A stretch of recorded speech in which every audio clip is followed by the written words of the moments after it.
Hello दोस्तों, कैसे हैं आप सभी। उम्मीद करता हूँ आप सब बहुत अच्छे होंगे, अपने प्रिपरेशन बहुत अच्छे से कर रहे होंगे। अगर दोस्तों आपको हमारा ऐसे शॉर्ट वीडियो और शॉर्ट अपडेट पसंद आ रहा है तो काइंडली हमारे चैनल को सब्सक्राइब कर दें। और अगर आप मेरे टेलीग्राम ग्रुप में ज्वाइन करना चाहते हैं तो इस वीडियो के नीचे डिस्क्रिप्शन में एक लिंक दिया हुआ है, आप उस पर क्लिक करके मेरे टेलीग्राम ग्रुप ज्वाइन कर सकते हैं। मेरे टेलीग्राम ग्रुप में बेसिकली मैं डेली चेकलिस्ट और अगर कुछ एग्ज़ाम रिलेटेड अपडेट होता है तो मैं वो प्रोवाइड करता हूँ। अगर आपको ये सब बेनिफिशियल लगता है तो आप टेलीग्राम ग्रुप ज्वाइन कर सकते हैं। तो चलिए वीडियो में आगे बढ़ते हैं। आप में से बहुत सारे कैंडिडेट मुझसे पूछ रहे थे कि सर यूएसएल असिस्टेंट कैसे प्रिपेयर करें, कैसे क्रैक किया जा सकता है।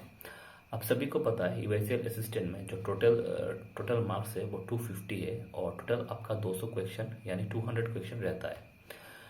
आप में से आप सभी को पता है लास्ट ईयर इसका जो रिक्रूटमेंट है वो 2017 में हुआ था। और अगर 2017 में कट ऑफ की बात मैं करूँ तो लगभग आपका 250 में से 150 के करीब कट ऑफ किया था। 150 160 ऐसा कुछ था कट ऑफ।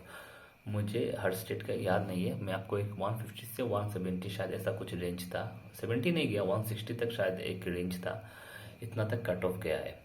तो देखिए 2017 और 2023-24 में आपको पता है कि लेवल ऑफ कंपटीशन कहाँ चला गया है। तो इन दोनों ईयर का तो कंपेयर ही नहीं होता। तो मैं आपसे एक आप सभी को पता है वैकेंसी बहुत कम है। तो आप सभी को बहुत टेंशन भी हो रहा है कि क्या होगा। तो मैं आपको एक छोटी सी बात बताना चाहता हूँ, जो सीरियसली प्रिपेयर करेगा उसका सिलेक्शन 110% होगा। अब मैं बताता हूँ। देखिए क्वांट से रीजनिंग है, इस ये दो सेक्शन है। इंग्लिश है तीसरा सेक्शन, कंप्यूटर अवेयरनेस और banking and financial awareness. Insurance का कोई अलग से नहीं है, तो मुझे नहीं लगता इंश्योरेंस अवेयरनेस से कुछ अलग से पूछेगा। इंश्योरेंस अवेयरनेस से अगर पूछता भी है तो मुझे लगता है कि वो जो इंश्योरेंस न्यूज़ अगर कुछ स्टैटिक एक दो क्वेश्चन पूछ सकता है। और अगर कोई चीज़ न्यूज़ में रही, कोई इंश्योरेंस प्रोडक्ट अगर न्यूज़ में रहता है तो वो शायद करंट अफेयर से पूछ सकता है। मुझे ये लगता है स्टैटिक से पूछेगा, शायद तीन चार क्वेश्चन स्टैटिक से पूछेगा।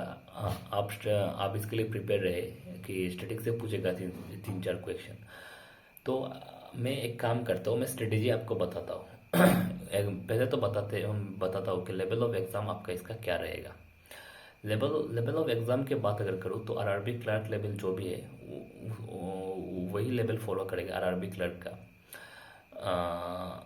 आरआरबी क्लर्क में जैसा जैसा आया था, जो लेवल रहता है वही लेवल रहेगा इसमें भी। एसबीआई क्लर्क आईबीपीएस क्लर्क का लेवल टच नहीं करेगा, ये मैं बता रहा हूँ। पहली बात। दूसरी बात, मैं आपसे और एक चीज़ बताना चाहता हूँ।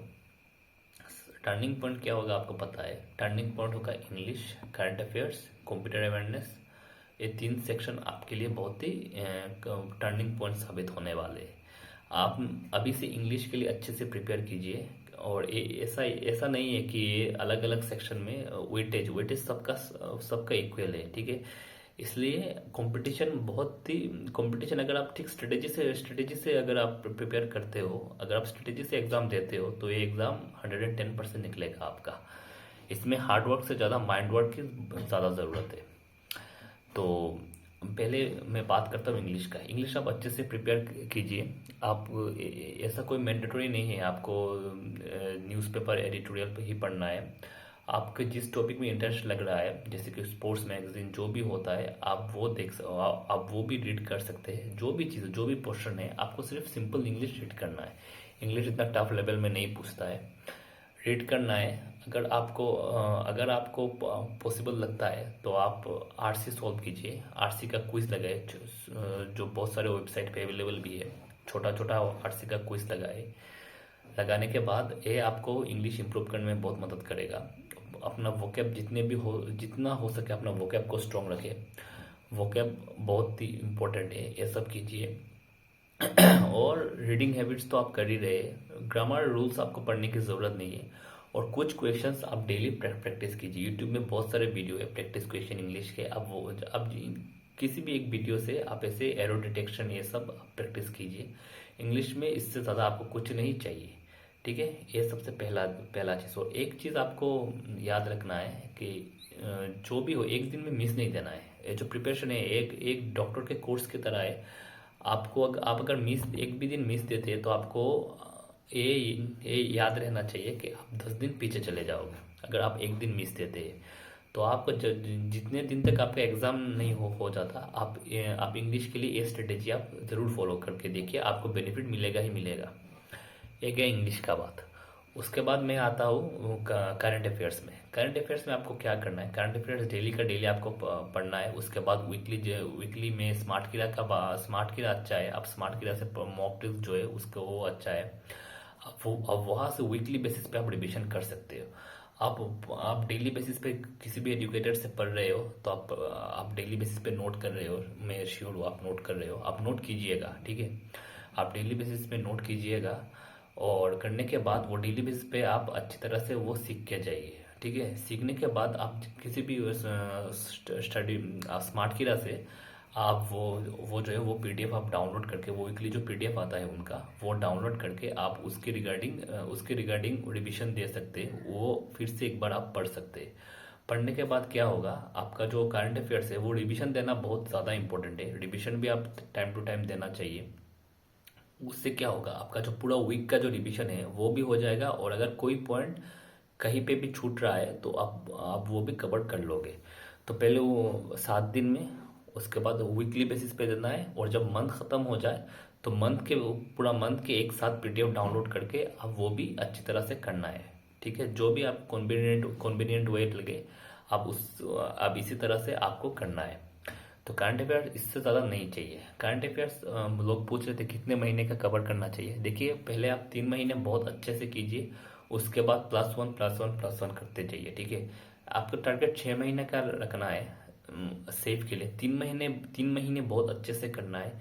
उसके बाद 1 महीने आप एक्सटेंड कीजिए, 1 महीने एक्सटेंड कीजिए, वो भी अच्छी तरह से ही करना है। उसके बाद 1 महीने आप अगर एक साथ 6 महीने लेके चलोगे तो आप फर्स्ट 3 मंथ्स में फोकस नहीं कर पाओगे, ठीक है। तो तीसरी स्टेज आता है कंप्यूटर अवेयरनेस। कंप्यूटर में देखिए, आप आरआरबी क्लर्क जिस सोर्स से पढ़ रहे थे, आरआरबी पीओ जिस सोर्स से कंप्यूटर पढ़ रहे थे मेंस में, अब वही सोर्स को फॉलो कीजिए। बहुत सारे पीडीएफ आपको मिल जाएंगे, मेरे टेलीग्राम ग्रुप में भी मैंने ऑलरेडी प्रोवाइड किया हुआ है। आप चाहे तो वो ग्रुप ज्वाइन करके आप उस पीडीएफ को डाउनलोड कर सकते हैं, ठीक है। तो आपका वो कंप्यूटर का भी होगा। कंप्यूटर अभी से आप बहुत अच्छी तरह से, कंप्यूटर में टाइम लगता है, शॉर्टकट कीज ये सब वगैरह याद मेमोराइज करने में बहुत ज़्यादा टाइम लगता है। तो आई एडवाइज यू कि आप अभी से कंप्यूटर की प्रिपरेशन स्टार्ट कर दीजिए बहुत सीरियस तरीके से। आप एज इफ आपका एग्ज़ाम अगले हफ्ते होने वाले हैं, ऐसे आप टारगेट लेके आप प्रिपरेशन स्टार्ट कर दीजिए, स्पेशली कंप्यूटर अवेयरनेस का, ठीक है। तो कंप्यूटर हो गया, उसके बाद आपका करंट अफेयर्स हो गया, उसके बाद आपका इंग्लिश भी हो गया। मैंने ऑन एन एवरेज तीनों जो सेक्शन है, मैंने उन तीनों सेक्शन में आप बहुत अच्छे से अगर प्रिपेयर करते हैं तो 35 मैंने तीनों सेक्शन में ईच पकड़ लिया एवरेज मार्क। तो आपका टोटल कितना हो रहा है 105। अब आते हैं आपके स्कोरिंग सब्जेक्ट के ऊपर, और 100 मार्क्स आपके ऊपर मैथ्स और रीजनिंग में। आपके पास और कितने मार्क्स बचे, 100 मार्क्स। आपके पास 100 मार्क्स बचे हैं। आरआरबी क्लर्क में आपको पता है मैथ्स रीजनिंग का क्या लेवल आता है, मैथ्स का क्या लेवल आता है। अच्छा, मैथ्स थोड़ा टफ हो सकता है, मैं रीजनिंग की बात करता हूँ। अगर आपने अच्छी तरह से रीजनिंग प्रैक्टिस कर रहे हैं मेंस लेवल, अगर आपने ठीक तरह से प्रिपेयर, ठीक तरह से सब कुछ देखा हुआ है, तो आप एक काम कीजिए आप रीजनिंग को बहुत अच्छी तरह से पहले से एकदम शुरू से, मेंस के लिए बहुत शुरू से मेंस लेवल का प्रिपरेशन रखना है। बहुत शुरू से आपको बारीकी से रीजनिंग का प्रिपरेशन करना है। अगर मैं आपको गारंटी देता हूँ, अगर आप बहुत अच्छी तरह से रीजनिंग का प्रिपरेशन करते हैं तो, और मैथ्स का भी प्रिपरेशन आप इतनी तरह से करते हैं, आप अच्छे अच्छे डीआई बनाते हैं अभी से, एकदम कॉन्सेंट्रेट करके अच्छी तरह से रिवाइज करते हैं, तो मैं आपको पर्सनली बता रहा हूँ ये पॉसिबल है। आप मैथ्स और रीजनिंग में 80 से भी ज़्यादा मार्क्स आप स्कोर कर सकते हैं, 80 से भी ज़्यादा। अगर मैं रॉन्ग हुआ तो आप कमेंट सेक्शन में कमेंट कर दीजिएगा। मैंने बहुत स्टूडेंट को देखा है आरआरबी क्लर्क में, दोनों सेक्शन मिला के 80% तक मार्क्स स्कोर करते हुए, ठीक है। तो आप 100 में से 80 तो आप अच्छी तरह से अगर प्रिपेयर करते हैं तो आप 100 में से 80 मार्क्स तो आप किसी भी हालत में स्कोर कर सकते हैं।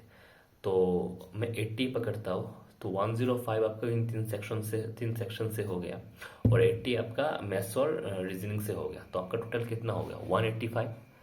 185 आपका स्कोर आ रहा है, ठीक है, 185 स्कोर आ रहा है। मैंने cut off maximum to maximum मैं पकड़ लेता हूँ, मैक्सिमम टू मैक्सिमम। जो भी लोग बोल रहे हैं ना 210 220, ये सब फेक बात है, इनमें आप बिलीव मत कीजिए। मैक्सिमम जो कट ऑफ है, मैक्सिमम किसी भी स्टेट के बहुत हाई कैटेगरी में लेता है तो मैक्सिमम कट ऑफ 180 जाएगा। 180 से ऊपर कट ऑफ किसी भी हालत में नहीं जाएगा, क्योंकि ये एक ही स्टेज का एग्जाम है, मेंस एग्जाम है। लोग इंग्लिश में जाके एक्यूरेसी में डगमगाएंगे, करंट अफेयर अच्छे से नहीं पढ़ेंगे, कंप्यूटर अच्छे से नहीं पढ़ेंगे। बहुत सारे लोग एसबीआई क्लर्क को लेके उलझे हुए हैं। तो क्या करेंगे, जिनका जो एसबीआई क्लर्क में मेंस का प्रिपरेशन अच्छी तरह से कर रहे हैं, जो भी एसबीआई क्लर्क के बच्चे वो अगर मेंस की प्रिपरेशन अच्छी तरह से कर रहे हैं तो उनको एक एडवांटेज मिलेगा। जो एडवांटेज आपको भी उठाना है। आपको प्री की प्रिपरेशन नहीं करनी है, आपको सिर्फ मेंस की प्रिपरेशन करनी है यूआईसीएल असिस्टेंट के लिए, ठीक है। तो यही बताना चाहता हूँ, अगर आप इनमें जो पास सेक्शन की बात कर रहा हूँ और जो मैं डिटेल तरीके से आपको बता रहा हूँ कि आपको क्या करना चाहिए और क्या नहीं करना चाहिए, अगर ये आप अच्छी तरह से फॉलो करेंगे और जो भी कंटेंट स्टडी मटेरियल जो भी चाहिए, आपको कंफ्यूज हो रहे हैं कि मैं कहाँ से प्रिपेयर करूँ कैसे नहीं, तो इन सारे क्वेश्चन का आंसर मेरे टेलीग्राम ग्रुप में है, पीडीएफ भी है, आप जाइए, फ्री है। अब वहाँ से जाके इन सारे जो बेनिफिट्स है उसका फ़ायदा लीजिए। तो आज के लिए दोस्तों इस वीडियो में इतना ही। ये वीडियो ज़्यादा लंबा हो रहा है, 12 मिनट हो रहा है, तो इस वीडियो को हमें ऐसा ही यही एंड करना पड़ेगा।